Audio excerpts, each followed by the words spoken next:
Constructing your life is about much more than just building a bank account. Each week, join real estate entrepreneur and mindset coach Austin Linney as he interviews guests who are constructing their dream lives and impacting the world around them on a daily basis. If you're an entrepreneur or wanting to start a business, or you just want to hear motivating stories of how others have overcome the odds, you are in the right place. And now for your host, Austin Linney. Guys, welcome back. This is Austin Linney with Construct Your Life podcast. Happy to be here. We have a special guest today. Evan Holladay is here. How you doing, Evan? I'm doing awesome, man. Thank you for having me on the show. I'm excited to be here. I appreciate it, man. I really look up to this guy. Y'all are going to hear a great podcast today. Really, there's so much to talk about. I really just want to jump in there. Why don't you tell, you're a developer, you have Airbnbs, you have multifamilies, you're a coach. There's so many things that you do. It's really a jack of all trades. But you've had some changes come up, and why don't you take listeners through where you started college, how you have this kind of this passion so much for this investing. Yeah. So I love to kind of give people a background of when I started in college. That was kind of the turning point for me of kind of realizing my passion and realizing my purpose and kind of where I was headed.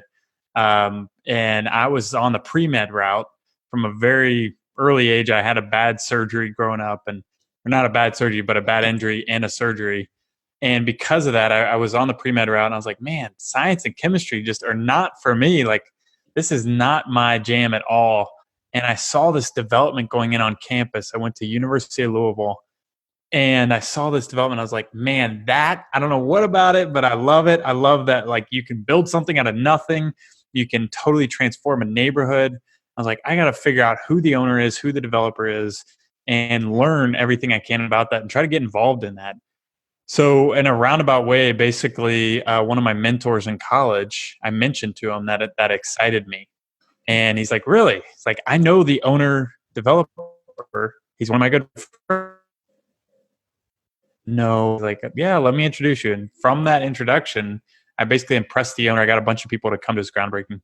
And from that, I was able to basically be the first one hired and learned. Like, he started me out like doing everything. Like, I was picking up trash. I was making like relationships with potential retailers that we were going to lease space to. We leased up the entire space. We managed it. Learned all about property management. And I realized, I was like, I don't want to do property management. I want to do what that guy's doing. I want to do what the owner developer's doing. And that's like what gets me pumped up and excited. So from there, myself and 4 others, we started a modular development company, which basically, like, we're building it in a warehouse and then shipping it to the site to be fabricated and put together on site. So we actually used houseboat manufacturing plants in Kentucky. They'd laid off 1,100 skilled workers, and we're like, how can we put those guys back to work and use those same facilities, use the same layout even as a houseboat, but instead of putting it on water, we're putting it on a foundation and building a house. So we started out doing single family, and then we're like, well, how can we really scale this and make massive change? And also, we were mission driven in that we're like, you know what, we could do more than just create housing. We could create housing for families that can't normally afford good quality housing. And so that for me was always part of, like, a big part of what I was doing. I was like, I want to, like, not just build housing for the rich and people that can afford anything. I want to build housing for people that can't afford very many options.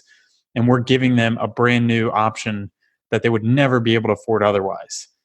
Because housing is such a foundational part of basically childhood, growing up, education, healthcare. Like, it just has, like, these massive effects on families and even economies and communities. And so that's what got me excited. So we built this modular company to build out both mixed income housing. We're basically mixing families making 20 to 30,000 with those making 100,000. And from there, we were trying to scale it to multifamily and do urban developments. And that's when we found a development partner. And basically they're like, hey, let's figure out something where we can work together. What's that? How old are you at this point? I was just coming out of college, so I think I was 22. Bro, I was in bars drinking. This is what blows me away about you. And I want to ask you because I've never asked you. And I want to stop here for just a minute on Yeah. the affordable housing side because we'll get into that more later. But if you meet developers and you meet real estate investors, they want the sexy stuff. They want, the sleek townhomes, the modern developments, the 300 unit apartment complex. Was it your parents? Was it how you were raised? I'm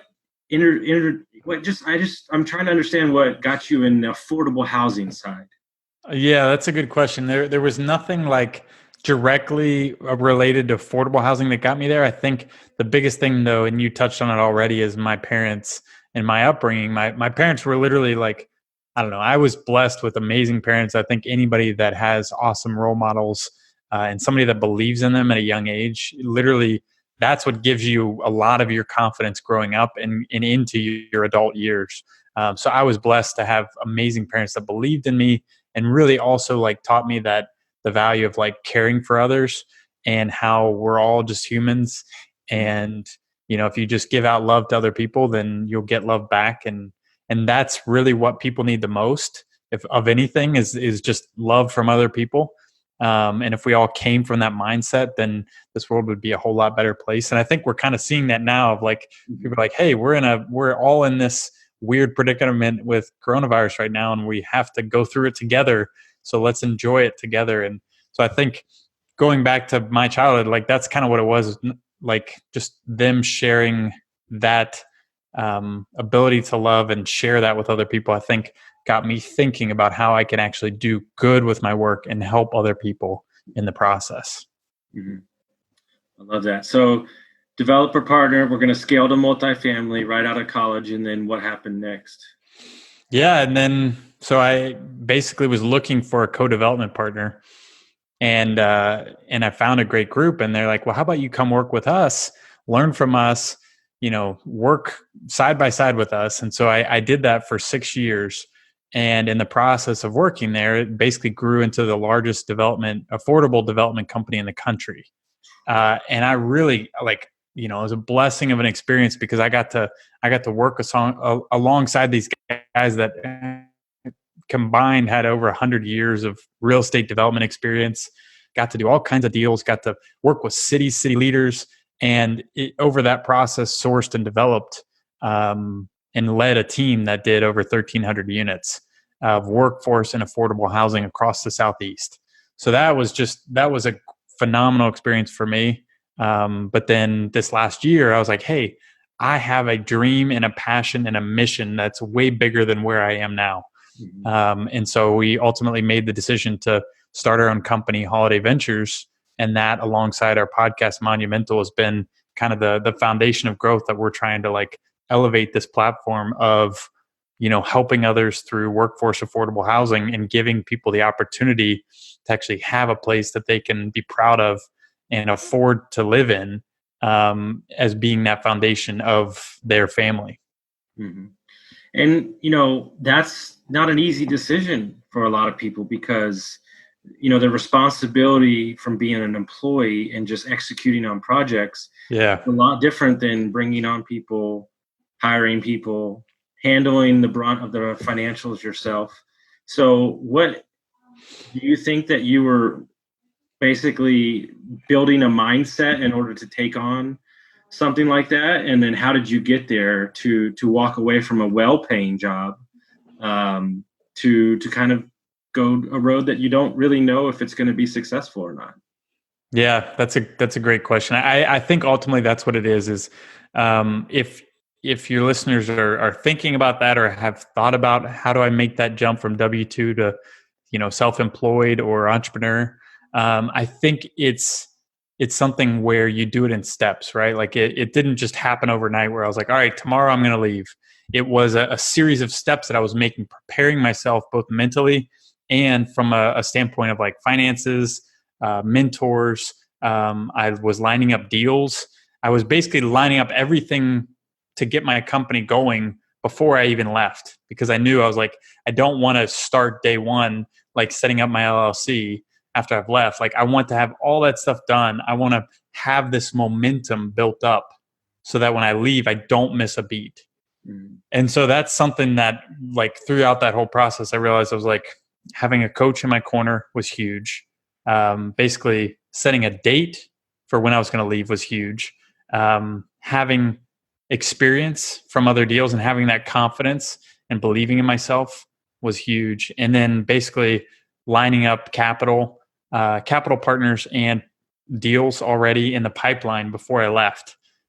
Those were all things that basically, for me to feel most comfortable to leave, those were the steps that I took to get me there, where I had the confidence to say, okay, today's the day. I'm telling them, I'm putting in my 2 weeks. I think it ended up being 1 week, but that's what happened. Like, that that was like over 12 months where I put in those steps. So I think that's for anybody listening, like, just map out why you want to leave, when you want to leave, how you want to leave, and what you're going to do, what steps you're going to take to make that happen. And just always think about the next logical step. And I think at the end of the day, if I can kind of put in the same context as the way I think, regardless of if it fails or nothing, at least when you're older, you don't have to go with what if, right? And I think that people have to understand that, in order to get somewhere, you're going to have to take that step eventually. You're going to have to leap out there, and you're lucky enough to have a great fiance who supports you, who I think is the backbone of the company. She is. So that's great. And, kind of talk about what you've seen, because I was actually there when you made the switch in Nashville. It's been about 6-8 months. Talk about what you've seen so far, things that were easier than you thought and things that were way harder than you thought, and kind of go through, what they can expect when they take that leap. So the number one thing I noticed when I was really had told the company, and I was basically telling all the partners that I had worked with at the previous company, just letting them know, say, hey, I really enjoyed working with you. I'd love to keep working with you, but under a new name. And so that those were new conversations I'd never had before. But I noticed, I was like, every single person I talked to said, hey, Evan, we love working with you. We trust you, like you. We know you. We know you do what you say you're going to do. And that, I think, is more important than who you're working for, 100%. So if you are one of the people that does what they say they're going to do, that puts in 200% every day, puts in the effort, puts in the work, does whatever it takes, people recognize that. And especially if you do that over time, because a lot of the people I talked to, there was a little bit of concern there, because I was like, hey, I'm leaving the biggest affordable developer in the country. How are people going to react when I'm saying, hey, it's just me right now? I'm going to build out my team, but it's just me right now. And so that was an interesting transition, but I was like overwhelmingly surprised by people that were like, hey, now that you're on your own, hey, I have capital. Hey, I have a deal. Hey, let's partner. Hey, like, I'll, even help you, give you services for free because I know you're getting started. Like, that happened to me time and time again. I made like 100 calls when I left, and literally just about everybody said something like that. Like, hey, we would love to keep working with you. And also here's how we can help you on your journey to transitioning. So I think it comes down to like, you're laying that foundation years in advance. Like, it wasn't like that was the last 6 months. It was like, that was years of work. I worked my ass off at that company, and it transitioned over to making my launch into my own company a lot easier. And then I think also it's putting out into the universe what you are all about and your energy. And then it comes back to you tenfold, because I put it out there. I said, hey guys, like, I'm doing my own thing. This is what I'm doing. This is why I'm doing it. This is why I'm passionate about it. I have a big, big mission to help a lot of people. And everybody's like, yeah, I can get behind that. Like, I get excited about that. And because of that, I've literally got deals from people that had never brought me a deal before at my previous company. They're like, hey, now that you're on your own, here's a deal. Let's work together. It's amazing how that happens. So I think you just have to put yourself out there to have that come back to you. And I'll, a book that you recommended, and I know Brandon Turner recommended, Vivid Vision. I read it, and you had a clear vision, and you were able to articulate that to people, and what people don't understand, and I think it's, something I talked about yesterday with Tyler. Like, I think momentum and energy and vision are the secret weapons to real estate that nobody talks about.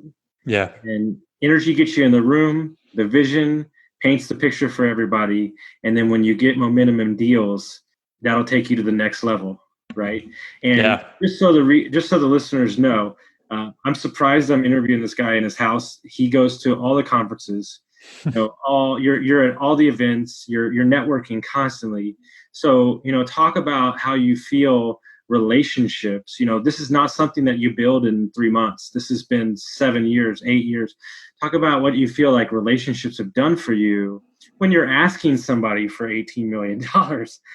They need to know that they can trust the person that they're giving that money to. Yeah, that's a great point. Yeah, honestly, I think real estate, more than anything, like, it's a relationship business first. And just imagine, like, you going into a room with no introduction and asking for capital, or asking for investments, or asking for $18 million, like you said. Or imagine going into that room and not knowing the people, but you knowing their best friend, or you knowing their trusted business partner, and them saying how much they enjoyed working with you, how much they love you as a person, and how great you are to work with, and how you do what you say you're going to do.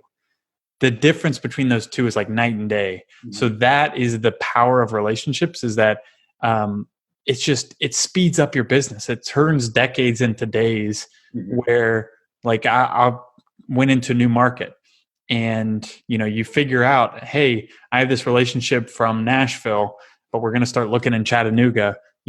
Ask him, say, hey, who do you know in this market? Who should we talk to? Mm-hmm. He tells you somebody, and then you talk to him.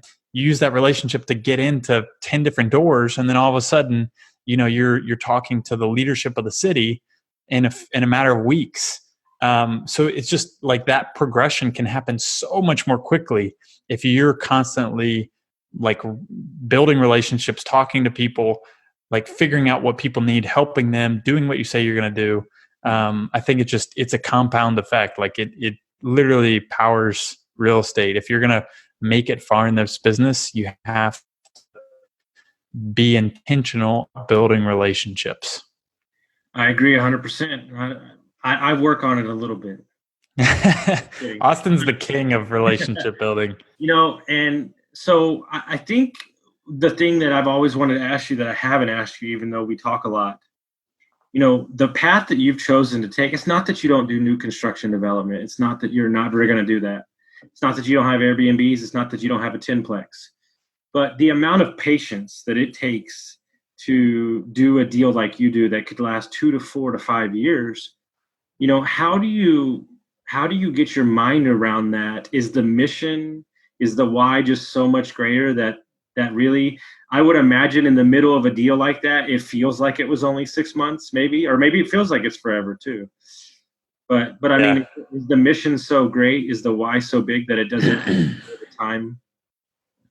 I think it's a combination of things. It's if you think about, like, every day is a new challenge, and it takes a lot of patience. I learned that very quickly when I worked on my first big development.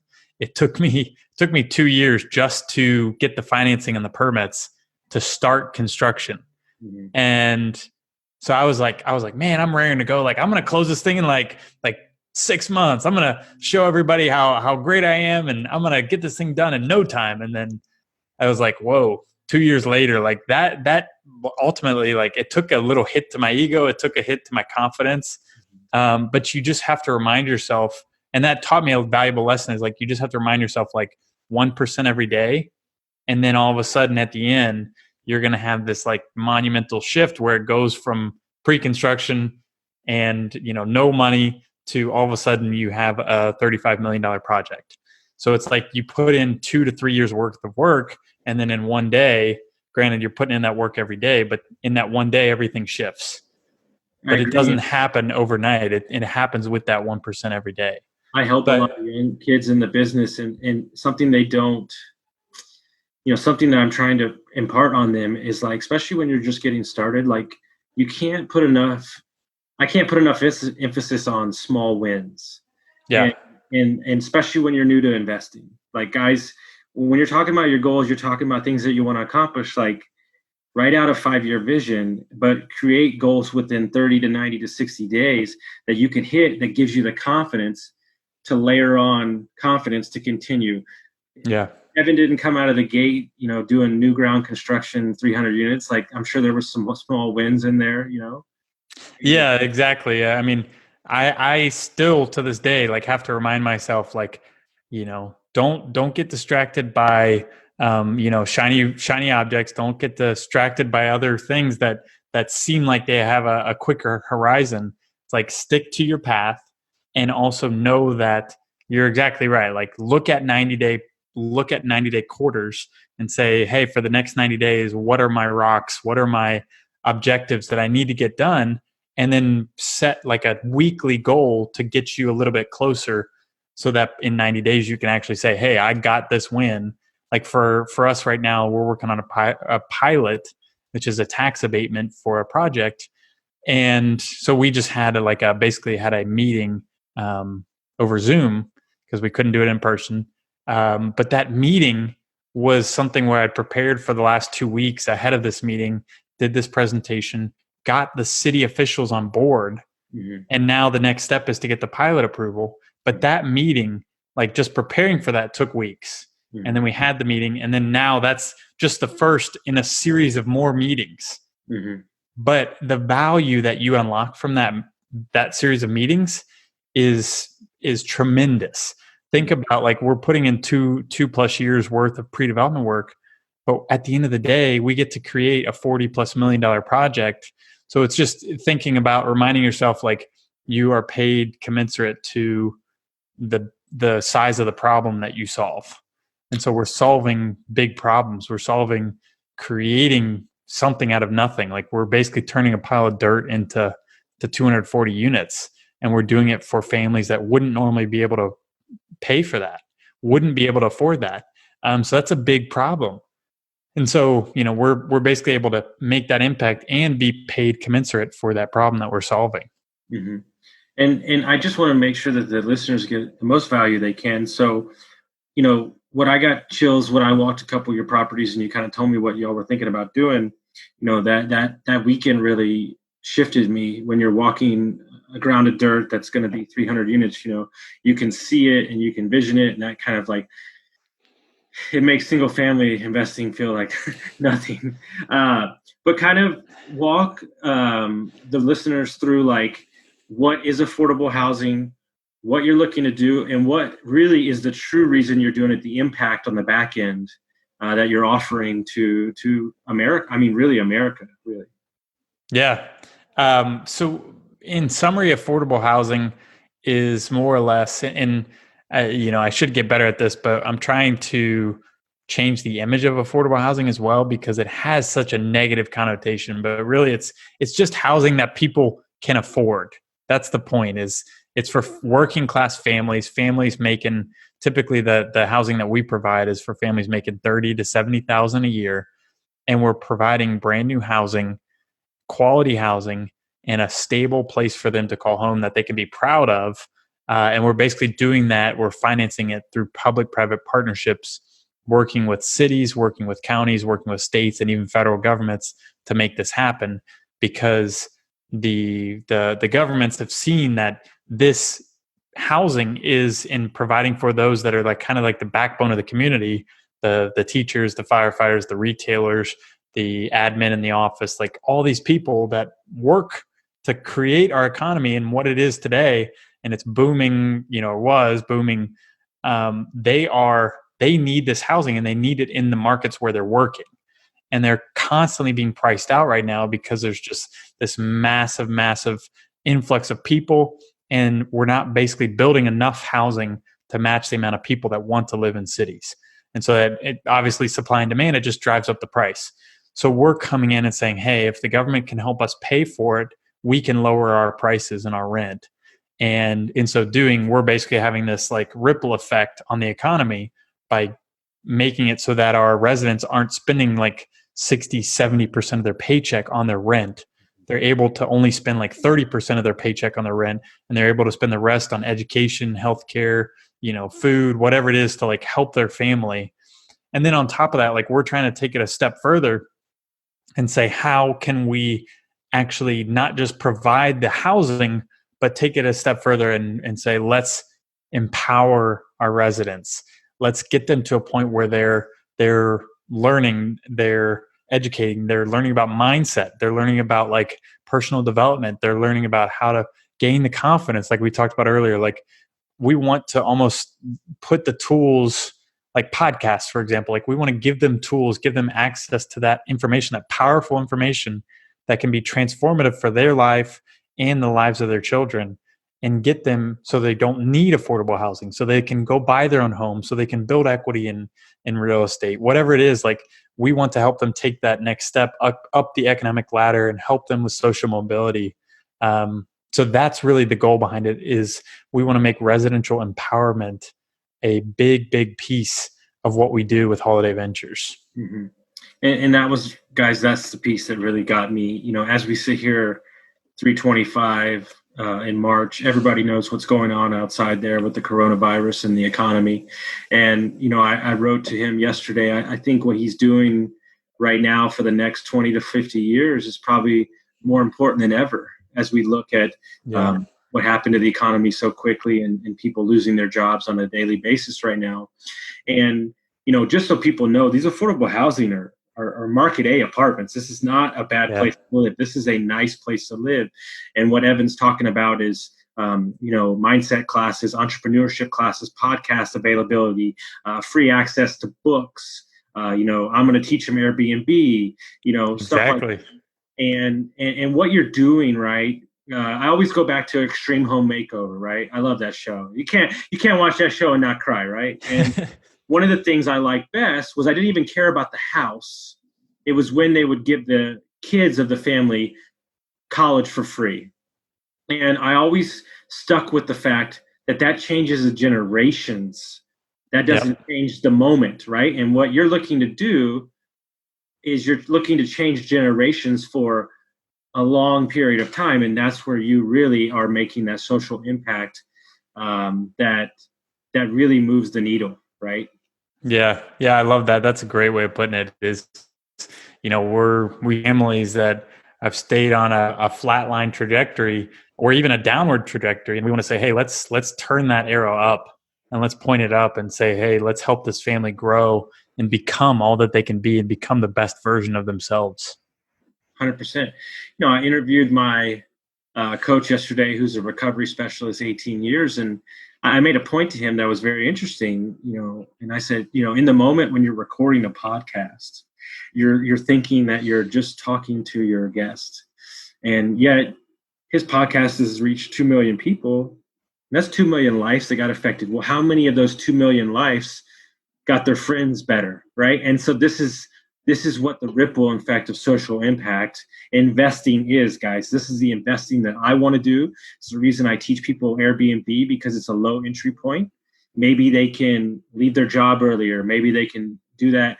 And, and so by getting with these governments and getting with these cities, we're towns like Nashville, Austin, San Antonio, LA, these towns that are so expensive to live in, as a waiter, if she's a single mom, with 3 kids, we're just hoping, the basic needs are met. A nice place to live where there's not crime.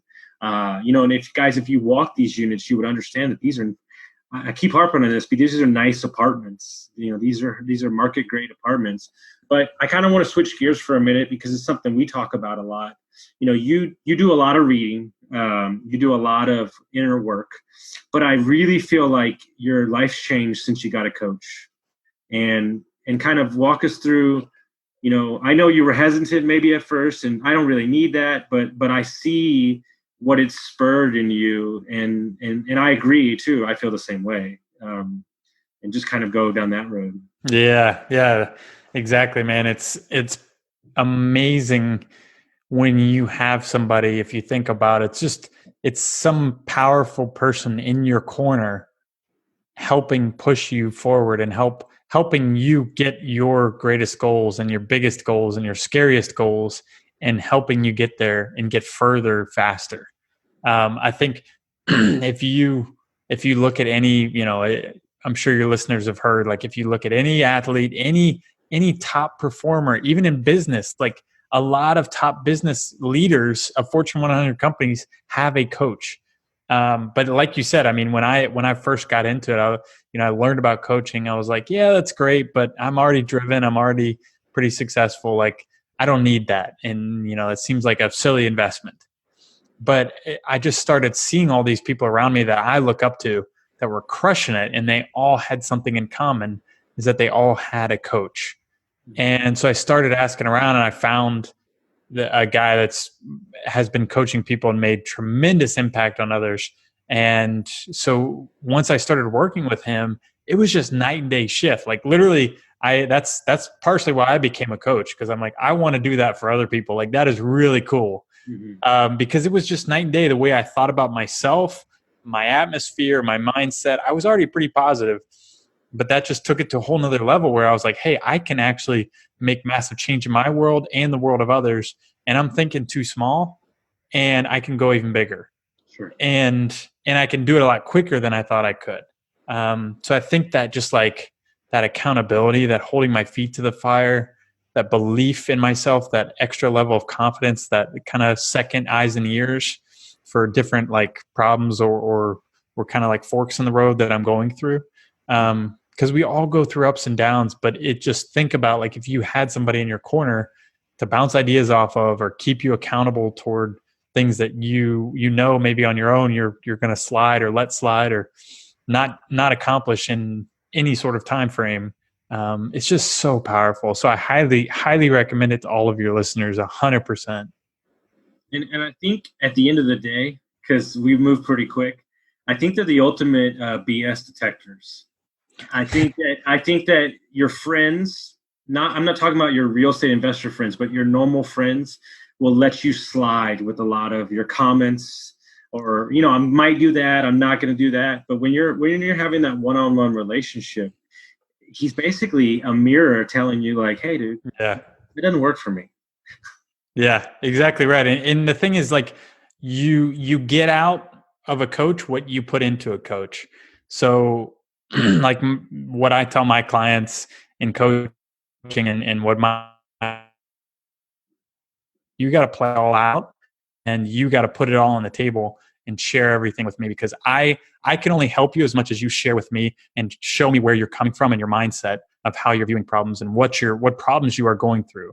So the more you share with them, the more they can keep you accountable. Because let's be honest, we don't tell our friends everything about what's going on in our head and our minds and problems we're facing. We keep that to ourselves, a lot of it at least. Mm-hmm. And so I think a coach allows you to basically air your problems or whatever you're going through that you need to break through. So the more you're open about it, the more you can actually break through it. Yeah. And guys, the true, and I believe this wholeheartedly, when you decide to bring problems out of the shadows and you shine a light on them, they don't control you anymore. It's the single greatest thing that has changed my life. I'm not perfect. I don't claim to be. But when you're open and vulnerable and you decide to make choices, you can really tap into a superpower that can't be touched.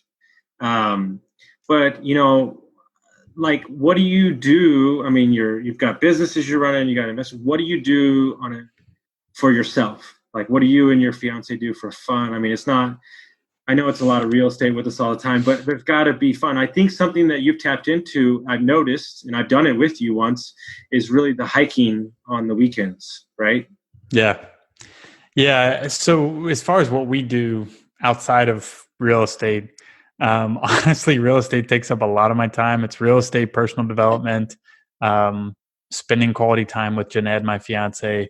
And I think part of that you touched on is getting recentered every week and trying to get out in nature and go hiking. We started doing this a couple of years ago. We try to go every week. And it's just, it changes your mindset about things. It gets you closer to nature. nature has this like meditative effect on you, even if you don't realize it. Like being out in trees and nature and hearing the birds and like hearing the branches crunch underneath your feet, like that has an effect on your brain, and it kind of calms you down. Also gives us a space to like think about the week ahead and what we want to accomplish and our why. On top of that, we love hanging out with friends and like playing board games. We love exploring new cities, and even above and beyond that, like we love like looking at new potential businesses. Like that's a fun thing to do, just saying, okay, well, if we were to do this business idea, how would we do it? And let's just kind of have some fun and plan that out. Mm-hmm. We're right now in the middle. We're right in the middle of, a change in the economy and everything. What's the one piece of advice you would give to a new investor if they're looking to start now, or they're looking, I hear from a lot of guys, well, I don't know, am I going to wholesale? Am I going to Airbnb? Am I going to multi? There's just so many things. What's the little piece of advice you would give to them to get started? I would say get clear. It goes back to that vivid vision. Get clear on what you want and why you want it. I would say if you're getting started and you don't have a lot of capital, or you're switching or you're transitioning, find something where you don't need a lot of capital. I would say I don't know a bunch about wholesaling, but from what I've been told, that seems like a good place to start if you don't have capital. Mm-hmm. The other thing is multifamily investing, or finding a niche within multifamily investing, to basically like input yourself in the puzzle, right? Like if you think about multifamily investing, there's like 4 or 5 different ways to add value, main ways to add value. It's like finding deals, negotiating deals, doing due diligence, putting up capital, and closing, and then managing a deal. So if you can find a way where you can find deals, or you can help underwrite deals for an operator, there's ways where you can insert yourself into the puzzle without doing the entire thing. And I wouldn't even recommend that for anybody getting started. But just learn one piece of the puzzle. Capital raising, for example. There's tremendous value to get involved in deals just by knowing people with money. That's all you have to do, is just be able to share the opportunity with people with capital. And by raising that capital, you can be included on the ownership and even gain some of the fees, the developer fees or the acquisition fees, for raising that capital. So you don't need to learn every single part of the development. You don't have to source the deal. You just have to have the capital or access to it. So I would say get clear on what you like doing, get clear on why you're doing it, and then focus on just that portion of it. Okay. And you've got a podcast, you're a coach, you've got so many resources. How do people get a hold of you if they're looking for you, some coaching, podcasts? You've got a great podcast. How do they get a hold of all that stuff? Yeah, man, I appreciate that. Podcast is Monumental Podcast. Anywhere where you listen to podcasts, where you're listening to Austin's podcast right now. And then also on the investing side, like Austin talked about, we're really driven by impact investing. So our investors have that in mind, and that's really important and a core value to them.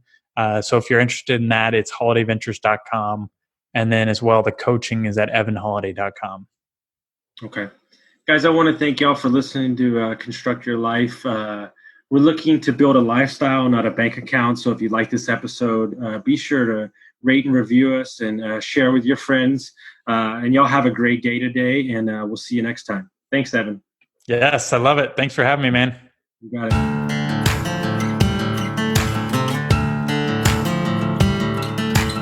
Thank you for listening to Construct Your Life with Austin Linney. If you enjoyed this episode, be sure to rate, review, subscribe, and pay it forward by sharing with a friend. Most importantly, take this opportunity to start constructing your life by taking immediate action on what you learned. For show notes, resources, and more information on one-on-one coaching with Austin, visit constructyourlifepodcast.com.